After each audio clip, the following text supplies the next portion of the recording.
Hi, everybody. Hi, everybody. Welcome to our Social Business Wales Food Network. My colleague Mike here is just going to explain a couple of things about how the presentation mode works in case you've not been here before. Yeah, welcome everyone. I'm the one to blame for you being zoomed into this weird virtual world of Remo. It's something we've been using for the last sort of 18 months now during sort of COVID, exploring different options to how we deliver virtual events. And we really feel this can be one which can really help people to make those sort of connections, to network, and to try and replicate that sort of face-to-face networking which we've really sorely missed.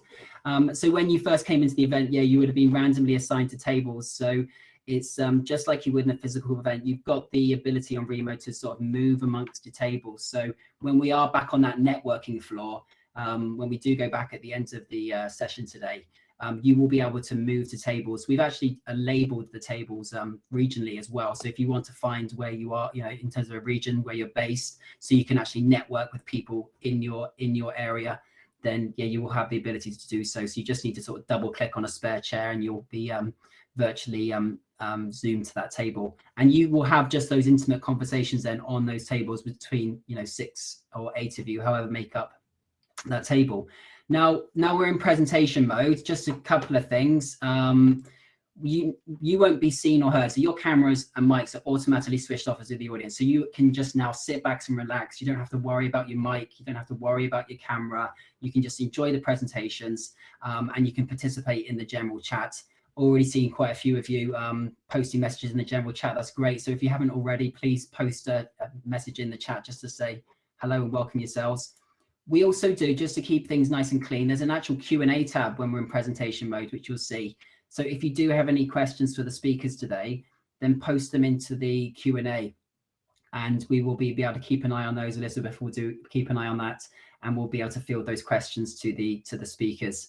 So I think that's it, Elizabeth. So I will sort of disappear now. If there aren't anyone that wants to come to the stage, then you can sort of raise your there's like a raise your hand sort of button which we can keep an eye on, and we can actually bring you to the stage, which would be nice. I think when this just does a sort of the updates bit, then we can do that. So if there are people who want to come up to the main stage, then do let us know in the chat or raise your hand, and we'll keep an eye on that.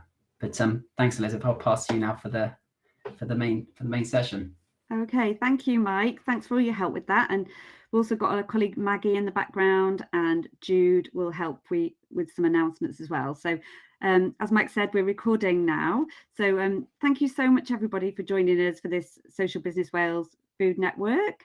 It's great to have you all here. We really value your time. I know how busy all of you are. I've been running these food networks now for over a year, and every sort of few months. If you would like to suggest topics for the future, by all means send me a message at the end.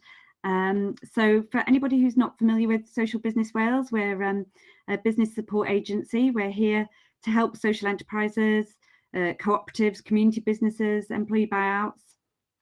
We have a couple of our business advisors here today. I can see Esther, and I think Trisha might be coming, and then maybe others, Serena maybe, and Nick. So please, go and say hello to them.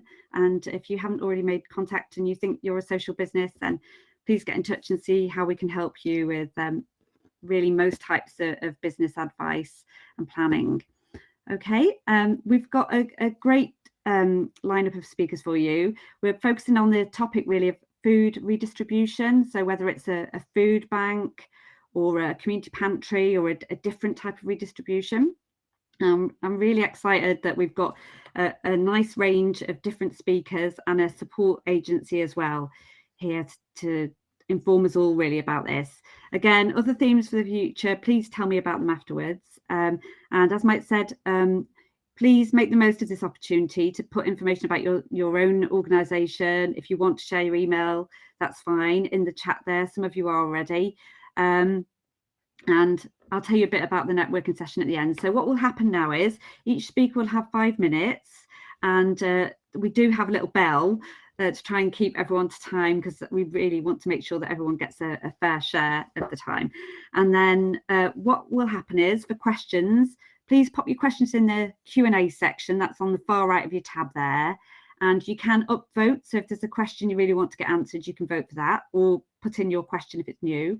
And then at the end, we'll ask all 4 speakers to come back on stage at once and try and answer those questions all together. Just might use time a bit quicker like that. And then I'll have a really quick session of updates. I think I've got somebody who's going to come in and update us about starting a new sustainable food place. And if you've got something that I don't know of already, if you send me a message now, you can send me a private message and we'll try and get you up on stage if we've got time. And then we've got a good 20 minutes there, hopefully, for networking at the end. We may be able to extend it if you would like to do that. And I'll tell you all about that as we get to that section. So thank you so much. So now I'm going to ask our first speaker, who is John Westwood from Baobab Back CIC, to come up. John is joining us from somewhere in the Bridgend area, I think. Are you there, John? Tell us all about Baobab. He will be coming shortly. I think Baobab is well, I don't want to give it away, but I think it's the name of a tree. So maybe you can tell us about that as well. Are you there, John? I am. Hi. Hi. So good morning, everybody. Basically, the name is Baobab and Bach. Baobab is a tree mainly found in sub-Saharan Africa, and it's a tree of life. It gives huge amounts of security, support, shelter, food, etc., etc., etc. Bach, little tree of life. Basically, what we do is we wanted, via a program that we were already trying to administer when COVID hit, to support enterprises, or certainly to support areas in the Bridgend rural district.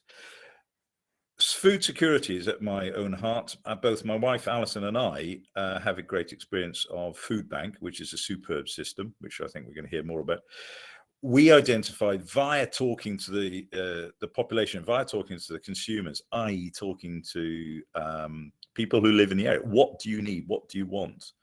And they said, well, we want security of food. We are living in areas where there aren't supermarkets. We can't get in cars. We don't have cars. We're not allowed to, during lockdown, to use public transport, etc. So we then identified via an organization called FareShare Cymru, who receive huge amounts of food which would otherwise go into landfill. They then, via us, we buy in for a nominal fee food that is quality, and it's brought into Bridgend from Cardiff.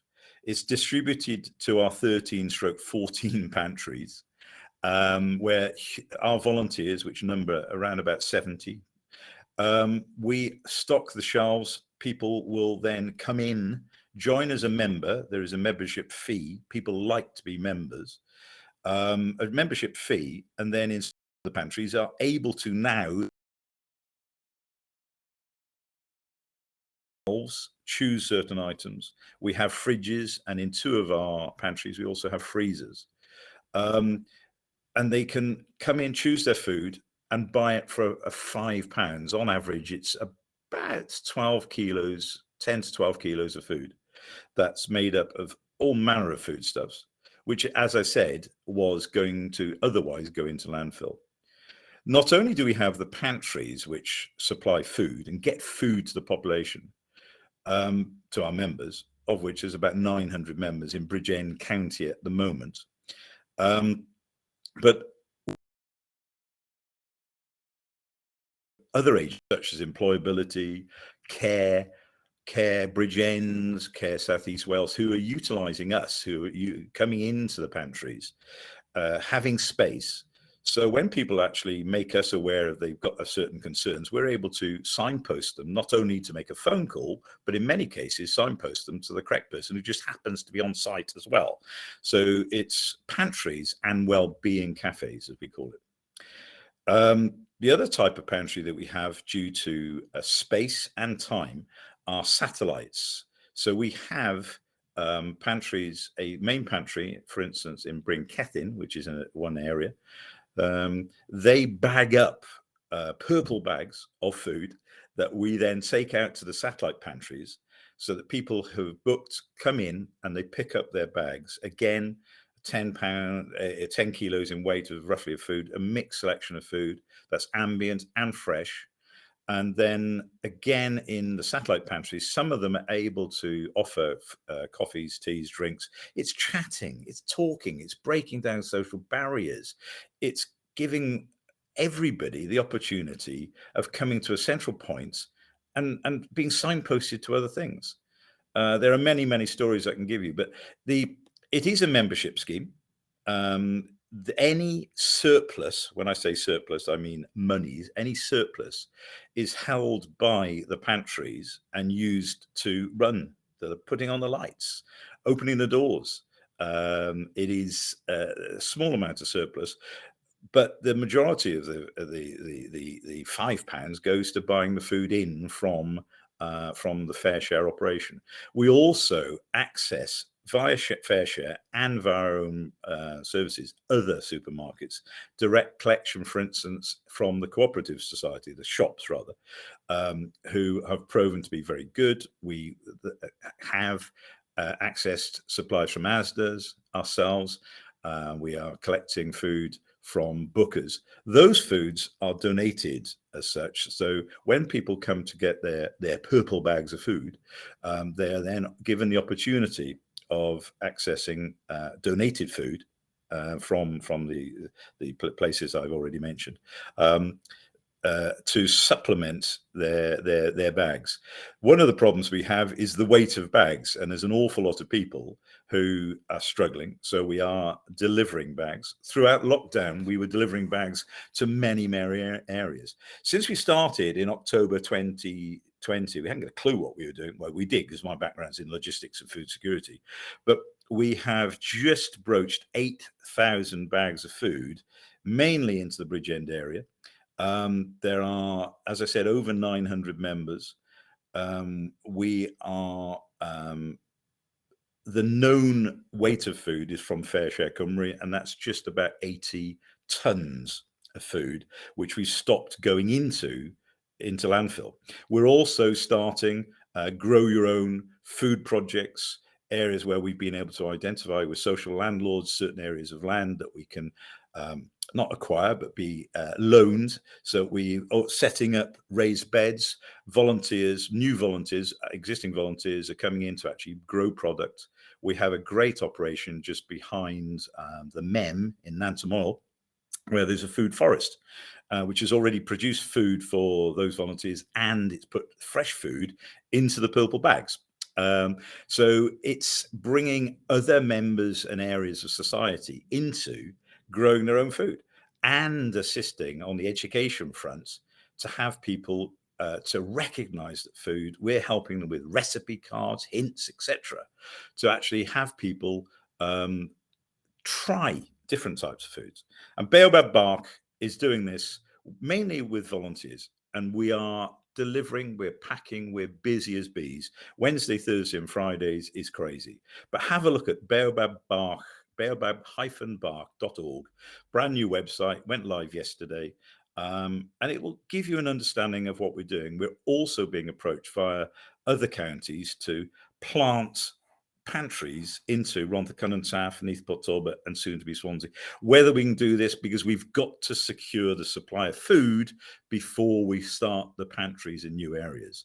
And as you can imagine, supply of food at the moment is very restricted. So working, being given the opportunity of introducing what we're doing on this, in this format, so that I can see that we've got food banks, we've got other operations. I was talking to Ross earlier.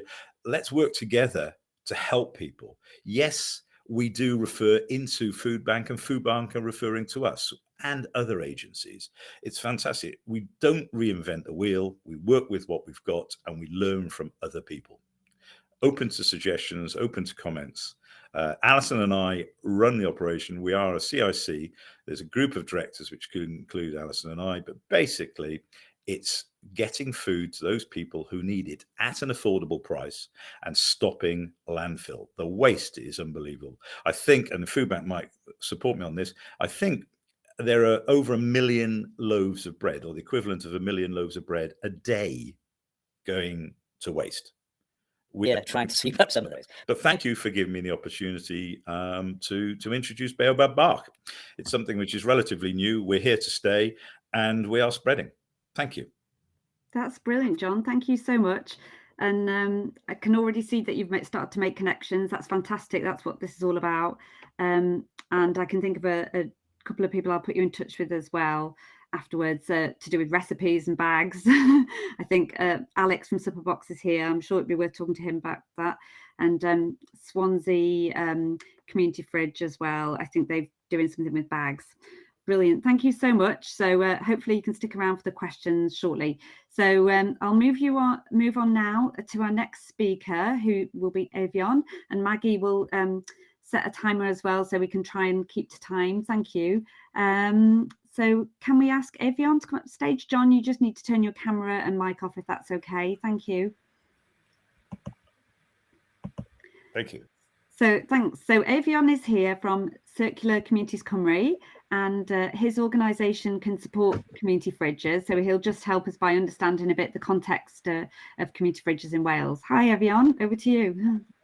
Good morning, and thank you, Elizabeth, and the wider Wales Cooperative Centre for inviting me along to this. Yeah, my name's Evian, and I had an organisation called Circular. We were formerly Circular Economy Wales, but community is where our beating heart is.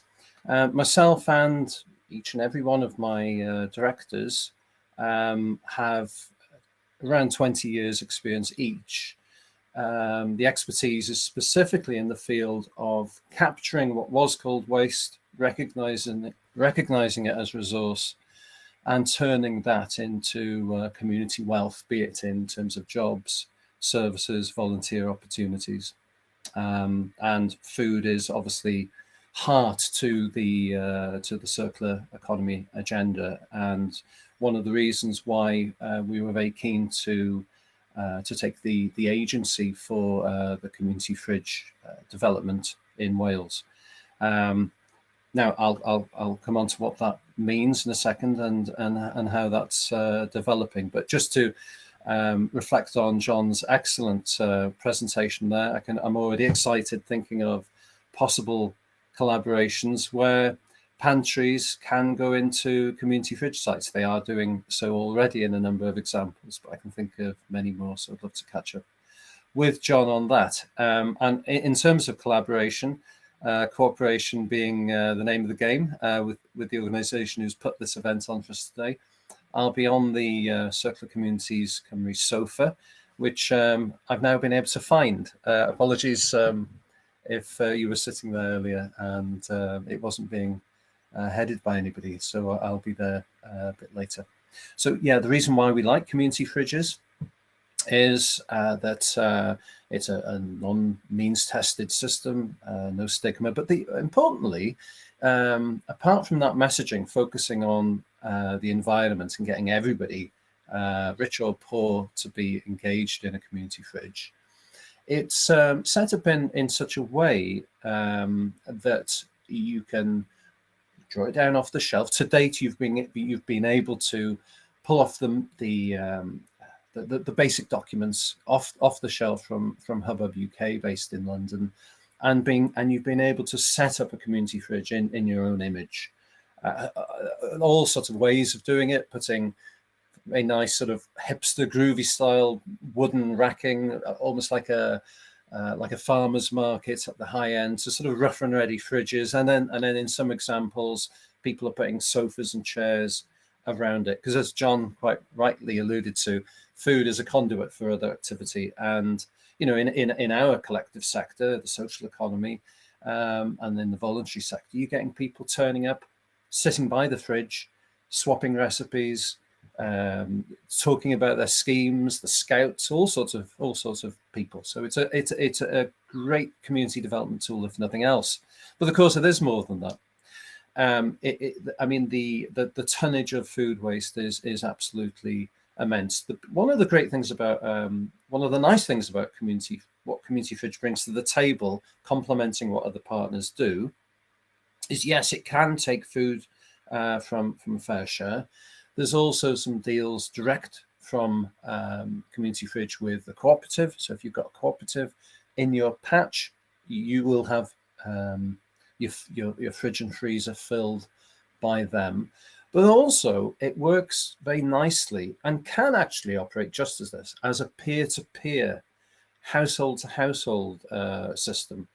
And I'm going to exaggerate now to make a point, but imagine when all of this food waste is sorted. That's a long way off. But even if that happened, community fridges are here to stay because it's an ability to share surplus food between households. If you're going on a work trip or you're going on a holiday and you've bought 3-for-1 deal, it's a bit of an icebreaker rather than knocking on the door of a neighbour you don't know.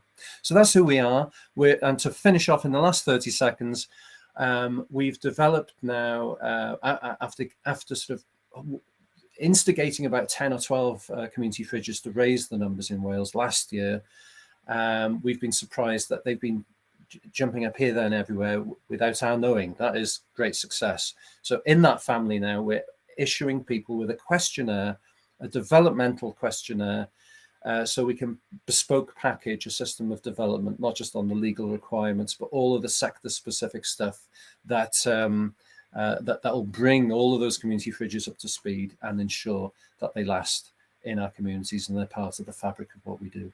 Okay, thank you. Thank you so much, Evian. That's fantastic.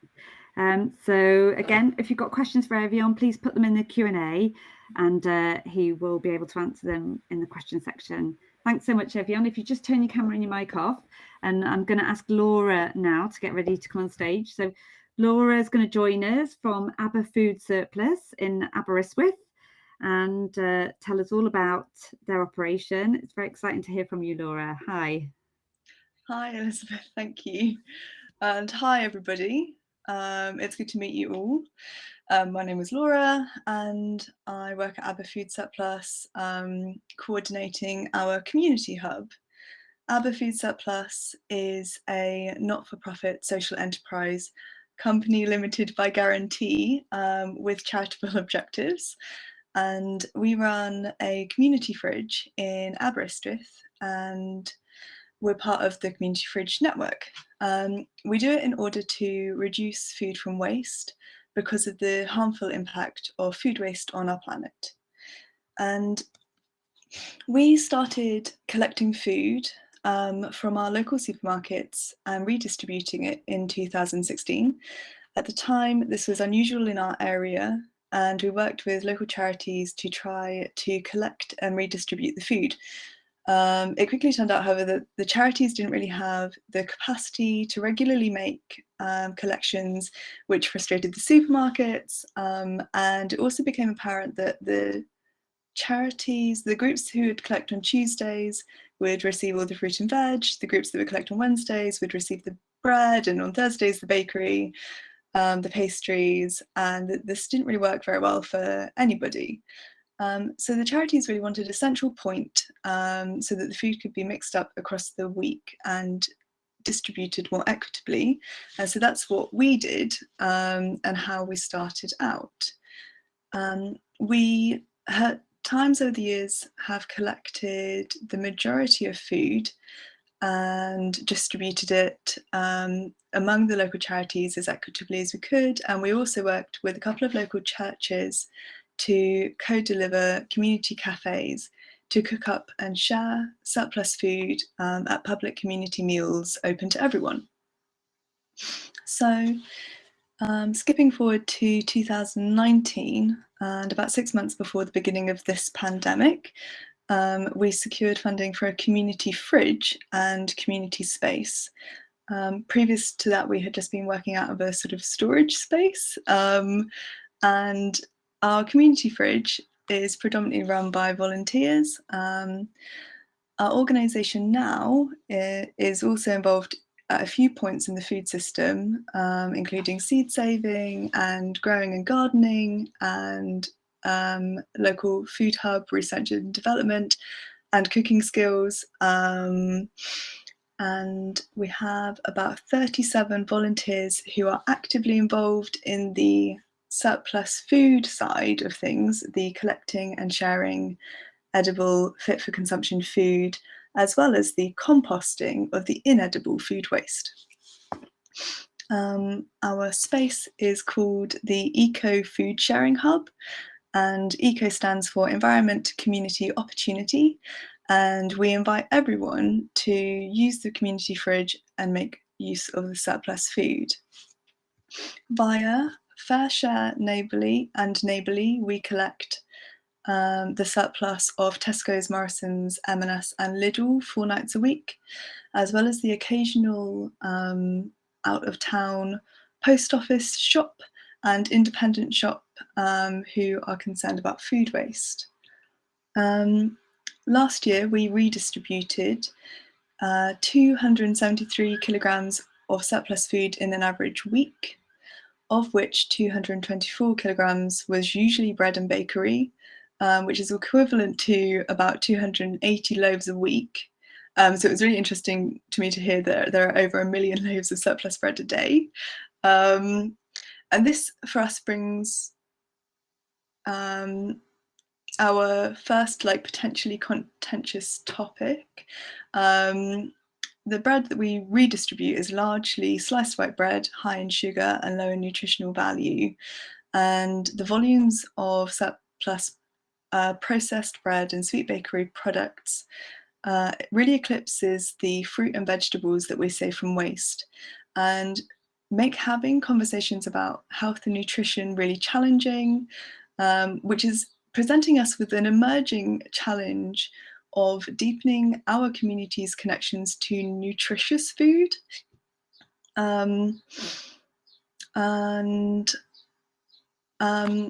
We operate on a pay-as-you-feel donations basis, as well as being largely reliant on grant funding for the rent of the community space and paying staff. And at the beginning of the pandemic, our volunteers were really adamant that we must try to remain open during the lockdowns. So we started a physically distanced delivery or click and collect style surplus selection box scheme that sounds similar to the purple bag satellite scheme described by John just now. So I can see that my timer has just ended, and I'll wrap up. We still work with lots of charities around Aberystwyth. Okay. That's fine. Finish what you were saying. That's fine. And at the beginning of the pandemic, we received 875 kilograms of organic sugar, which we distributed to beekeepers and bakers in the local area. So one of the things that we're sort of really interested in is connecting with more local food businesses to facilitate this sort of dynamic surplus food network. We're slowly making inroads, but really the volume of bread and bakery is overwhelming. And we recognise that surplus food is an inevitable part of any food system. Even a sustainable one will produce some surplus. Nonetheless, we would welcome any collaboration, innovation and enterprise to find a solution to this. And I guess that's where I'll leave this now. I probably could have said more, and so I apologise for going over. That's fine. Thank you. That's fantastic, and I think you raised a really valid point there about nutritional value as well. These balancing all this is incredibly difficult. Thank you so much for that. That's fantastic. I'll just call our final speaker now. Try and keep us back on track with time. Thank you so much, Laura. If you just want to turn your camera off and your mic off as well. And so I'd like to ask Paul to come up. So Paul Griffiths is from Towie Church, and hi Paul. And Paul works with Carmarthen Food Bank and also another client of ours, XL Bowl in Carmarthen. So Paul, over to you now for the last session. Tell us about how the food bank works. Thanks. Thank you, Elizabeth. Yeah, my name's Paul. I'm from Camargo Food Bank. I'm also the leader of a larger project called Excel. We've had considerable support from Social Business Wales over the years, so it's really good to be here this morning, maybe explain a bit about our project. Camargo Food Bank has run for over 10 years, and one thing I think from being here this morning and listening to so many of you, what we've been able to see actually is there is plenty of food out there. That's the truth of the matter. The problem is down to the waste and the redistribution of food across people, across our communities.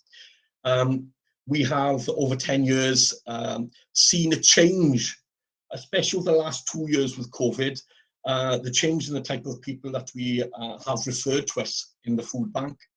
So whereas in the past it would be mainly those who've been maybe long-term on benefits and are struggling to move out of benefits, these days we've seen far more people who would never have considered or maybe thought that they'd find themselves using a food bank. For us, we are mainly, like most of the organisations on here today, will have many volunteers running our projects. So what's a bit different about Camargo Food Bank, majority of its funds comes from a bowling alley. So we're a church that runs a social enterprise that funds everything through the profits from a bowling alley. So we have a 12-lane bowling alley. We've been open 10 years next year. We only just made it through COVID. I can tell you, if you were speaking to me 18 months ago, it was touch and go. We were employing 55 people and 100 people on site. Some of those have left us as far as employees because of a job security, but we're about 40 employed now. That funds the rest of our projects. So when people come to our food bank, it's not like many of you said, it's about having conversations. That's been difficult over the last 2 years as well, with people not being able to come into a food bank as much and have face-to-face conversation. But that's beginning to happen again now. So when they'll come in, we'll have chats, or we'll have a parcel of food available for them. We'll also have a chat to find out, is there any additional support that can be offered or needed, so we can signpost to other agencies, and even within ourselves. So we also run a furniture reuse project as well. So sometimes if somebody will come in to us and they've just moved into a flat, they've moved into the area, they're still trying to sort out their benefits, and we'll try and help them through with that. We have a benefit advisor coming in quite regular.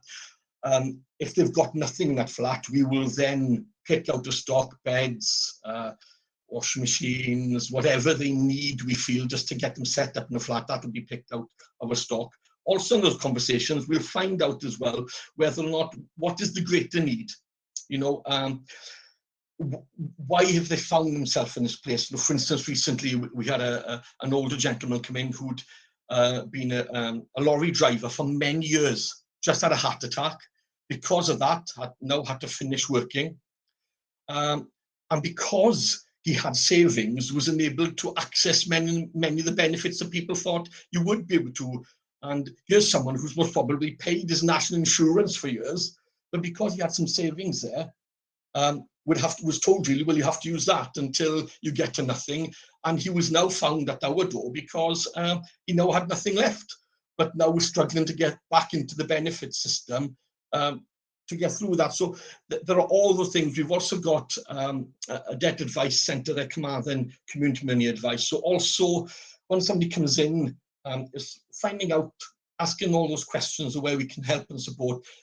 Often there are debt issues there, so then we're able to pass them over to Camargo and community money advice. At the moment, we started that project during the COVID lockdown, so we gained FCA accreditation during that year.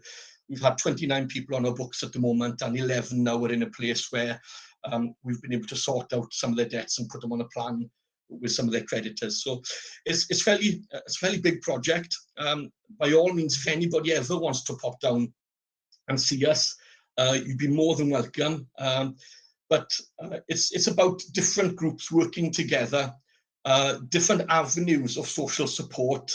And overall, I can say it's when the community works together, and we have 70% of our volunteers are not from our church background at all. They just love what we're doing, and they're able to support us through the food bank, through the furniture. We also have a community shop that supplies bedding and brick and brack for people as well. So all that comes together to make a difference in people's lives, and hopefully we'll be able to continue to do that over the next few years together. I hope that's helped somebody. Excellent. Great. Thank you so much, Paul. Thank you, That's Elizabeth. fantastic. It's really good. And I think you're right. It's just about everybody working together. Well, I was looking at some of your work and I saw that the Warren restaurant has been trying to That's fundraise right. for the food bank. And I know you've got a really active sort of food network down in Carmarthen, haven't you? So that's great. We have, and I hope I'm saying, you know, we have different areas represented across Wales here with different social demographics, and it makes a massive difference. So within Carmarthen, I can tell you food is not our problem. I can tell you we get incredible donations of food into our project. It's a deeper problem than why people are coming into us. But then again, you could move to other areas in Wales, some more city centre areas where maybe there's more deprivation, where food becomes an even greater issue then because of the they need more food coming in to sustain people's lives, which are desperate there, you know. So I think okay, thanks. Right, I can see we're running short of time, so I'll just invite all the speakers to come back on stage now and take any questions. So if the speakers can just put their camera and mics back on, you should all pop back, and maybe if I turn my camera off, that might help things. And then we can, perhaps, who's missing? There's somebody not up there. There we go. So just looking at the questions there, let's have a look. There's some about mapping of community fridges. I'll just try and ask a general one for now. So we've been asked, is there any food that you can't accept? So for those of you that are distributing food, is there anything you can't take when it comes in? Does anyone want to answer that one? One of the answers to that, if I may, is FareShare and other suppliers have supplied us with unmarked products, which has been donated into their system, which doesn't carry the standard labels, etc. So that is not able to be used. So we can send it back to FareShare. If it does sneak through the system, then we have to dispose of it, because we, like many other people, have to, foodstuffs, packaged foodstuffs has to contain the national labeling system. So there you go. Great. Okay, well, I think Simon from FareShare might be here, so he can probably answer any questions anyone's got for that later. But anybody else want to jump in on that? Yeah, I can come in briefly. Much the same. It's the principle with hard and fast rules that don't differ much from other food schemes. The community fridges ask for things that are unopened, still in their packaging, within the use by date, and then there's more specific food items that can be problematic, that can lead to various E. coli and various bacteria. So there's a printable bilingual poster that we offer that goes onto the fridges or nearby, so that people coming in and out and using those fridges are totally au fait with what they can and cannot donate.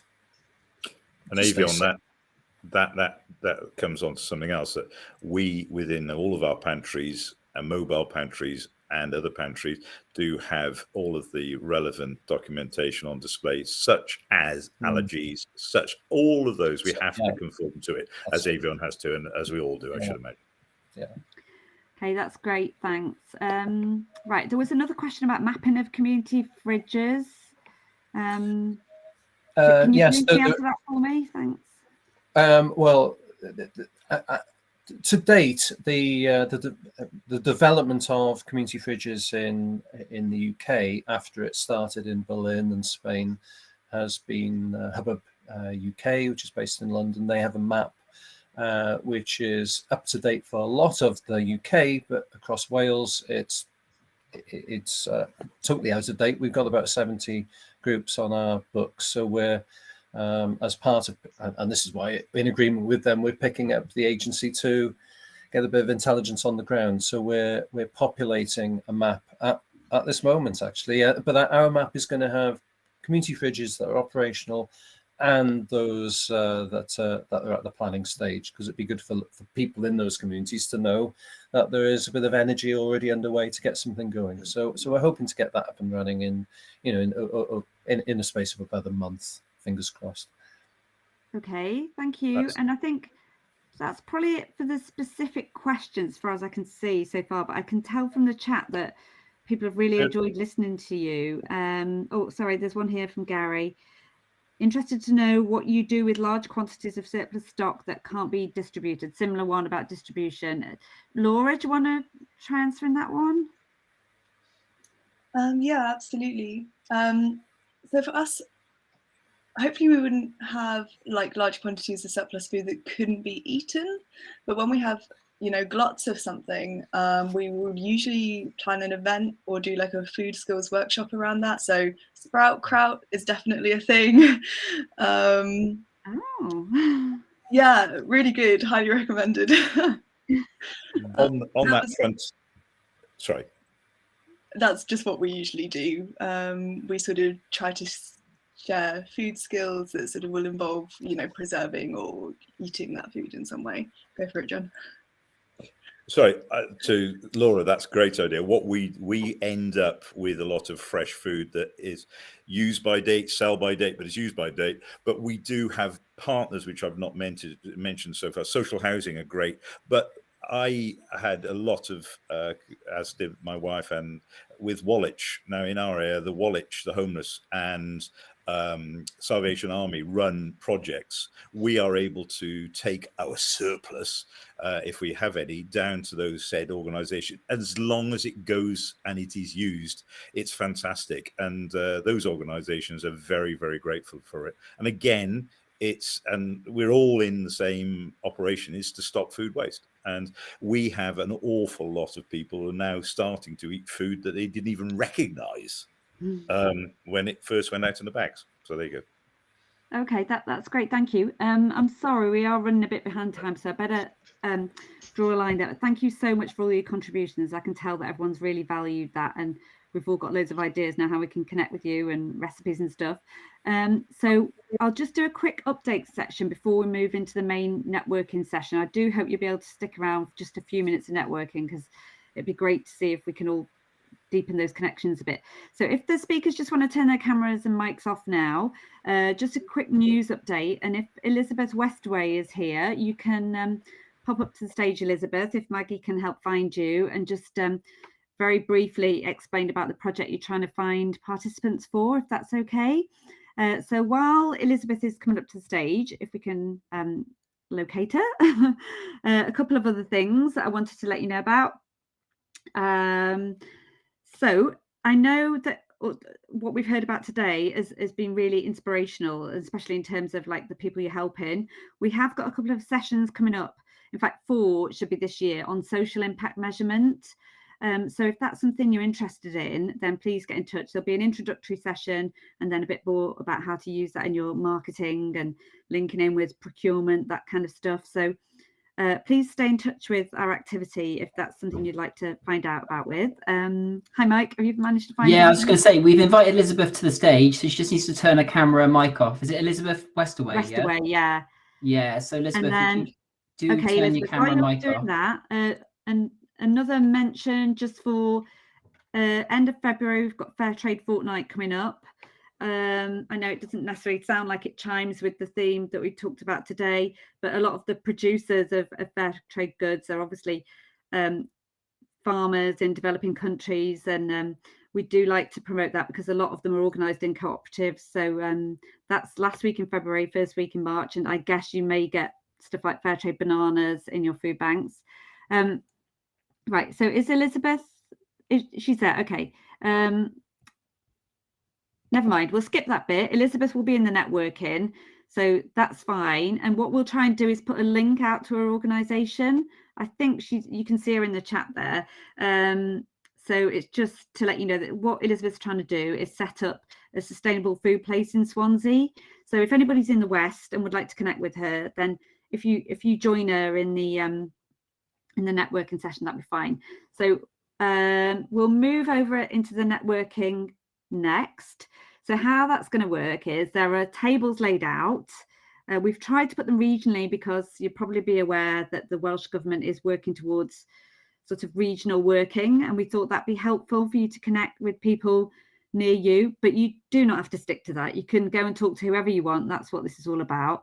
So as Mike explained really clearly, probably better than me, all you need to do is, well, go ahead, Mike. Oh yeah, I'll quickly just say, yeah, so it's very simple. So it's just a double click of the button to find an empty chair on the table. So you click on the table you want to join, just double click that table and you automatically join. If you want to invite anyone to the table, then if you if you find their icon on another table and you right click on them, you can invite them to your table as well. But